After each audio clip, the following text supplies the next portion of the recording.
Tonight, the story of the plea deal that got away for former Minneapolis police officer Derek Chauvin. The day before Chauvin was arrested, prosecutors were frantically negotiating a potential guilty plea to both federal and state charges. Tom Lydon of the Fox 9 Investigators has the exclusive. He's not even resisting arrest right now, bro. His nose is Just 4 days after George Floyd was killed, the U.S. attorney called the media for a press conference at FBI headquarters in Brooklyn Park. And then, nothing. An empty podium as the media waited for nearly 2 hours. And when U.S. Attorney Erica McDonald finally spoke, there was a note of disappointment. First and foremost, I apologize profusely for the wait that you all had to have. We thought we would have another development that I could tell you about. Unfortunately, we don't at this point. The Fox 9 investigators have learned behind the scenes, federal and state prosecutors were trying to strike a deal with former Minneapolis police officer Derek Chauvin, in which Chauvin would plead guilty to a combination of federal civil rights and state murder charges.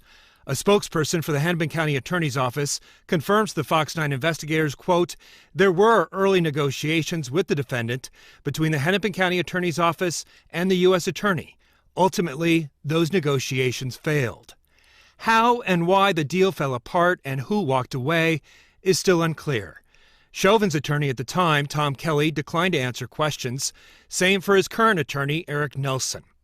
But by the next day, Friday, Hennepin County Attorney Mike Freeman charged Chauvin with third-degree murder. By Sunday night, Freeman called up Minnesota Attorney General Keith Ellison and invited him into the case. Chauvin was scheduled for an initial court appearance on Monday, but that was delayed for unknown reasons.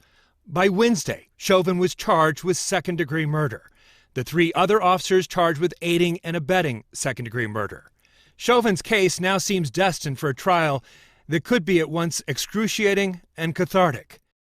How such a plea deal would have played with protesters, police, and the public at large is anyone's guess. But one day, it may be worth remembering that the criminal prosecution of former police officer Derek Chauvin was almost over before it even began.